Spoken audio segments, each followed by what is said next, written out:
सभी को प्रणाम। मैंने अपने पिछले वीडियोस में 9 हवन की सीरीज़ शुरू की है और उसमें हमने 7वें हवन तक क्या करना चाहिए, 8वें और 9वें हवन का क्या महत्व है, इस बात को लेकर चर्चा की। आज की इस वीडियो में मैं ये बताना चाहती हूँ कि दरबार की अमावस्या भी बहुत ही असाधारण है। तो दरबार में जब अमावस्या होती है, गुरुदेव जब उस पूरे प्रोसेस को कर रहे होते हैं, उससे मैंने जो सीखा और उसमें क्या असाधारणता छिपी है, उसे मैं आपको बताने का प्रयास कर रही हूँ। आप सभी ये तो जानते हैं कि दरबार हमें ये बताता है कि हमारे अच्छे पूर्वजों की मुक्ति के लिए अमावस्या दरबार में आकर करनी होती है। तो अच्छे पूर्वज तो मुक्त होते ही हैं, लेकिन इसके साथ साथ और क्या होता है। सबसे पहली बात, जब दरबार हमें ये समझाता है कि आपके अच्छे पूर्वज अमावस्या पे मुक्त होते हैं, तो उस मुक्ति का क्या अर्थ है, पहले हम ये समझते हैं। उस मुक्ति का अर्थ है कि अब वो अपना जन्म लेकर मानव योनि में ही जाएंगे। मतलब वो 84 लाख योनियों में तो नहीं जाएंगे, मानव योनियों में जाएंगे।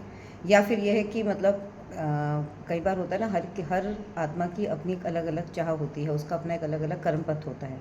तो यदि उनके साथ आपके परिवार का कोई कर्म बंधन शेष होगा, तो वो आप ही के परिवार में दोबारा जन्म लेकर आएंगे, सूक्ष्म लोक में रहेंगे, पितृलोक में रहेंगे।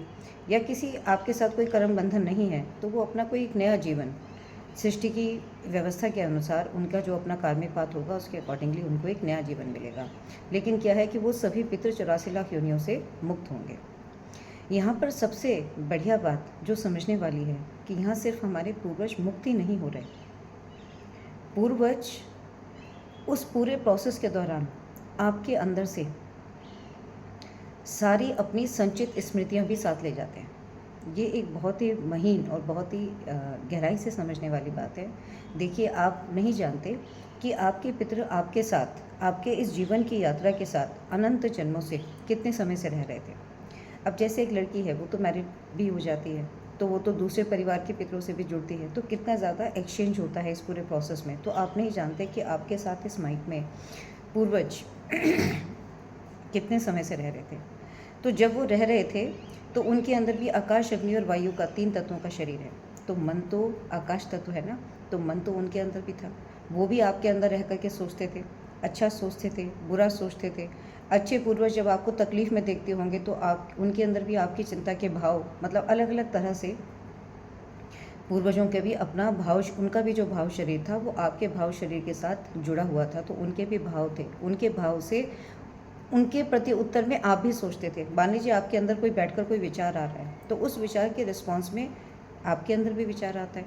तो स्मृति के मतलब हमें कहना चाहिए कि एक तो पितृ की खुद की स्मृति और उसके रिफ्लेक्शन में आपकी स्वयं की स्मृति। तो एक तरह से क्या बन जाता है, ये पूरा का पूरा स्मृतियों का कलेक्शन।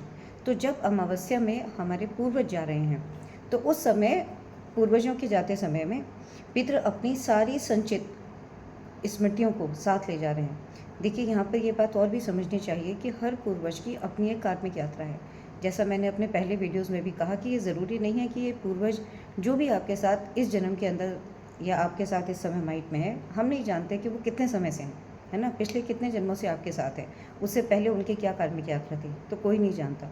तो उनकी स्वयं की कार्मिक यात्रा की भी अपनी स्मृतियाँ आपके अंदर जब तक वो रहे, आपके साथ उनका जितने भी स्मृतियों का कलेक्शन हुआ, वो सारी स्मृतियाँ भी उन्हीं के साथ जब वो मुक्ति के लिए तैयार होते हैं, तो दरबार के गणों द्वारा उनकी स्मृतियाँ भी उन्हीं के साथ जाती हैं।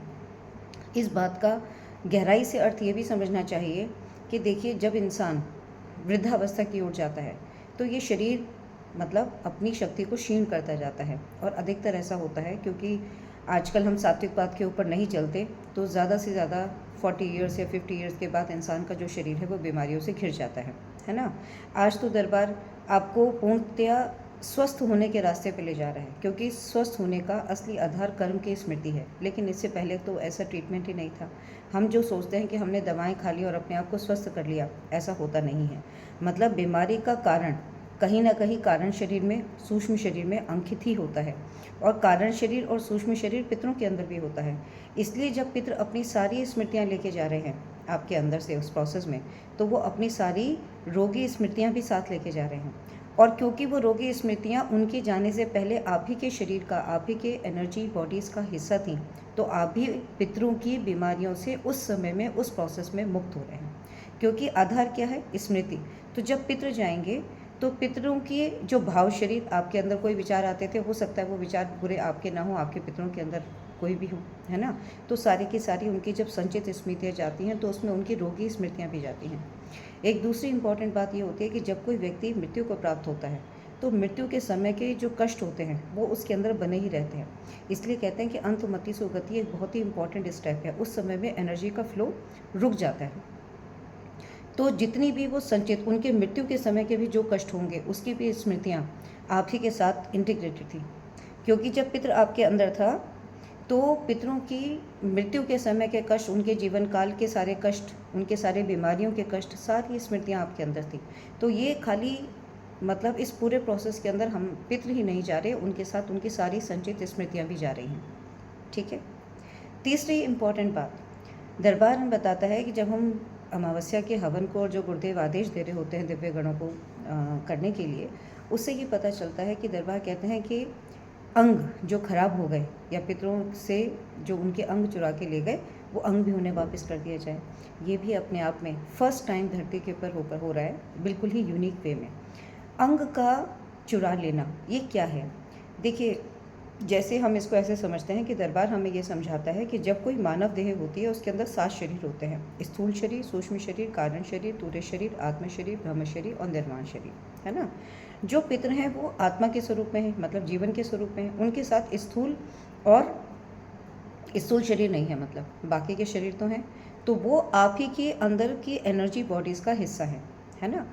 अब क्या होता है कि अंग चुरा लेना क्या है? It is basically the energy transfer. मैं इसको एक सिंपल एग्जांपल से समझाती हूँ।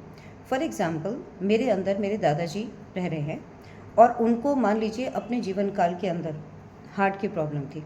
ठीक है, वो हार्ट की प्रॉब्लम आपको नहीं थी, मेरे दादाजी को थी। लेकिन मेरे मान लीजिए कि सपोज़ वो दादाजी मुक्त नहीं हुए तो वो दादाजी मेरे साथ ही हैं और उनके अंदर हार्ट की प्रॉब्लम थी। अब वो पता नहीं, मतलब जितने भी समय से आपके साथ हैं, ये क्या है, देखिए हमेशा याद रखनी है एक बात कि एनर्जी का जो रूल है वो हमेशा हाई एनर्जी स्टेट से लो एनर्जी स्टेट की तरफ जाती है। और जो जीवन होते हैं वो भी अंदर ही अंदर बेहोशी में होते हैं। क्योंकि देखिए गुरुदेव हमें ये बताते हैं कि जब हम सात्विक पथ के ऊपर आके चलते हैं तो हम होश में होते हैं। जब हम होश में होते हैं तो हमारे अंदर अच्छा और बुरा करने का निर्णय शक्ति अच्छी होती है। हमारे सामने यदि कोई भी चीज़ पड़ी हो और हमारा विवेक, हमारी अंतरात्मा जागृत है तो हम उसे छुएंगे भी नहीं, है ना। लेकिन यदि हम बेहोशी के अंदर हो, हमें कोई भी चीज़ दिख जाए और आप उसकी ओर आकर्षित हो जाए तो आपका क्या मन करेगा कि अरे ये चीज़ है, इसे उठा लो। तो ये ना चेतना का डिफरेंस है। ठीक है। तो इसी तरह से क्या है कि जब अंदर कोई जीवन है और वो जीवन बेहोशी के अंदर है तो क्या हो रहा है कि आपका एक एनर्जी है आपके अंदर जो आपके अंदर हृदय बना रही है। उस एनर्जी का अंदर ही अंदर क्या हो रहा है, एनर्जी बॉडीज़ में एनर्जी ट्रांसफ़र होने से क्या हो रहा है, क्योंकि आपके अंदर मतलब उनका अंग वीक था ना, उनका अंग वीक था। अच्छा, यहाँ पर क्या है कि खाली मतलब जो अच्छे पूर्वज हैं उन्हीं की बात नहीं हो रही, जो आपके साथ छठे और सातवें हवन में जो पूर्वज रह रहे थे आपके अंदर भी, और उनके भी अंग खराब थे, क्योंकि वो तो आपके अंदर रह कर के कुछ अच्छा कार्य कर नहीं रहे थे।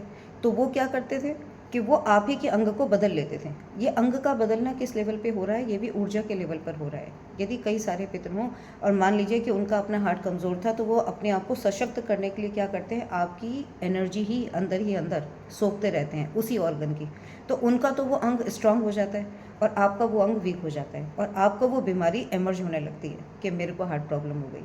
इसलिए दरबार में हम आके देखते हैं कि जब वो पूरी प्रक्रिया करते हैं कुछ लोग पूरी तरह से स्वस्थ हो जाते हैं। उसका कारण यही है कि बीमारी 2 तरह से ट्रैवल कर रही है। मैं इस पे अलग से बीमारी की सीरीज़ पे वीडियो बनाऊंगी, जस्ट फॉर एन आइडिया, कि एक है कि बीमारी आपके स्वयं के शरीर के अंदर है, एक है बीमारी जो आपके अंदर जीवन रह रहे थे उनके अंदर है। तो इसलिए बहुत जल्दी और क्विक इफेक्ट उन लोगों के अंदर आता है ट्रीटमेंट में, चिकित्सा के अंदर, जिनके अंदर स्वयं में बीमारी नहीं होती, किसी न किसी जीवन के अंदर बीमारी होती है।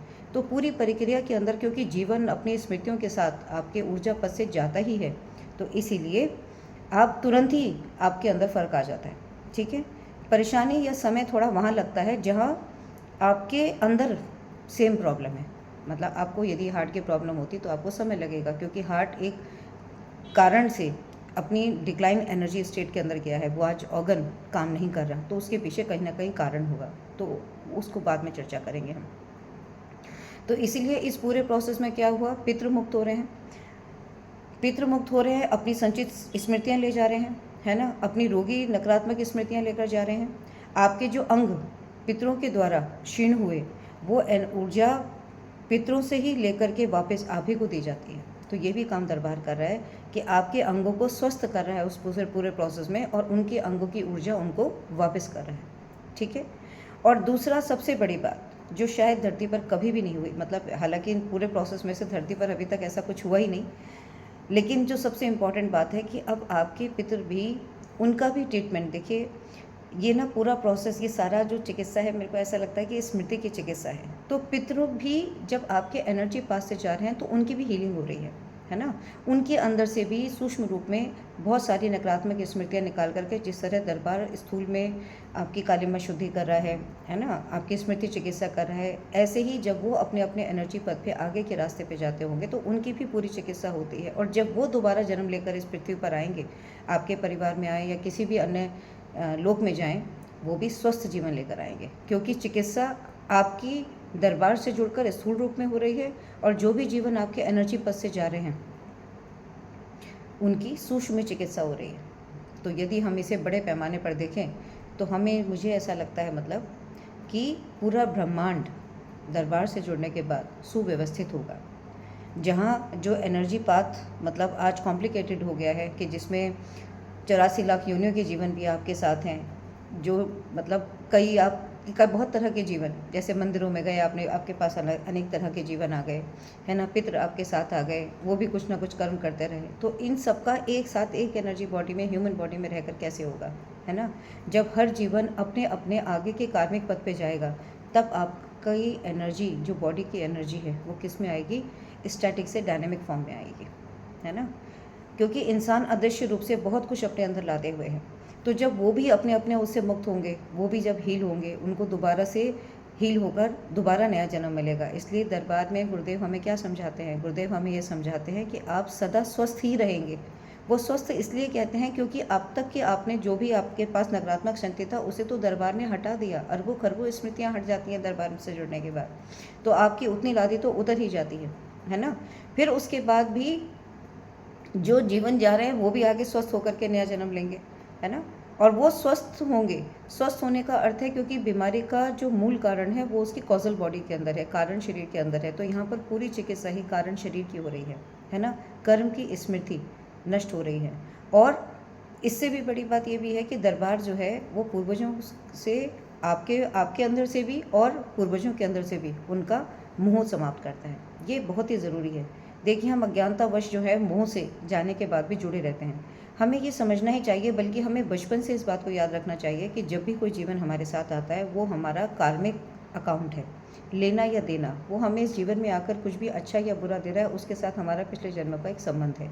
हमें अपने सारे संबंध जीते जी बहुत ही अच्छे से बिताने चाहिए। जीवन के जाने के बाद भी जो भी उनकी क्रियाएँ होती हैं उन्हें भी हमें बहुत ईमानदारी से, अपने समय को प्रायोरिटी ना देते हुए, है ना, उनके प्रति हमारी जिम्मेवारी है, इस बात को ध्यान में रखते हुए हमें वो भी कार्य करना चाहिए। और जब वो चले जाएं तो हमेशा उनके लिए एक आदर का भाव, प्यार का भाव सदा रखना चाहिए, कृतज्ञता का भाव रखना चाहिए कि वो हमें इस जीवन में लेकर आए। हमें याद आए तो उन्हें हमें अपना प्यार भी भेजना चाहिए, है ना। लेकिन उनके जीवन के अंदर हमें जो ना अवरोध नहीं बनना चाहिए। यदि हम उन्हें आज बार बार याद करते रहेंगे, हम उन्हीं को याद करेंगे, तो वो कहीं नहीं गए। क्योंकि एनर्जी का लॉ क्या कहता है कि energy can neither be created nor it can be destroyed, it can only be transform from one form to the other. जब वो आपके अंदर थे तो उनका अपना एक पूरी की पूरी एक कार्मिक पाथ आपके साथ जुड़ा हुआ था। जब वो आज आपके पास से निकल गए, उनकी भी जब चिकित्सा होगी तो उनकी भी एनर्जी पॉकेट्स चेंज हो जाएगी। उनके अंदर से भी आज वो अपने मोह से मुक्त होकर के, दरबार ही है जो उनको मोह से मुक्त कर रहा है।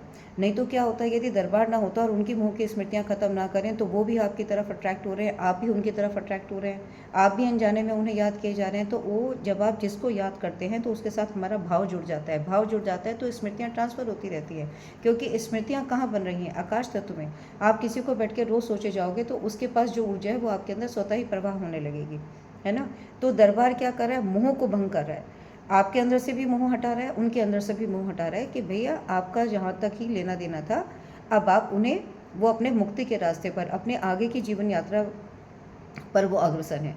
तो उन्हें भी अपनी पिछले जन्मों की स्मृतियाँ याद आएँ, आप उन्हें बार बार रख करके उन्हें परेशान करें। इसलिए बहुत ज़रूरी है कि हम चीज़ों को बहुत ढंग से समझें, उनको आदर और सम्मान दें और उन्हें उनके जीवन पथ पे, उनको अपने कार्मिक पथ पर आगे जाने दें। इसलिए मैं कुल मिलाकर ऐसा समझती हूँ कि अमावस्या का हवन सिर्फ एक अमावस्या का हवन नहीं है, वो एक बहुत ही असाधारण पूरी प्रक्रिया है।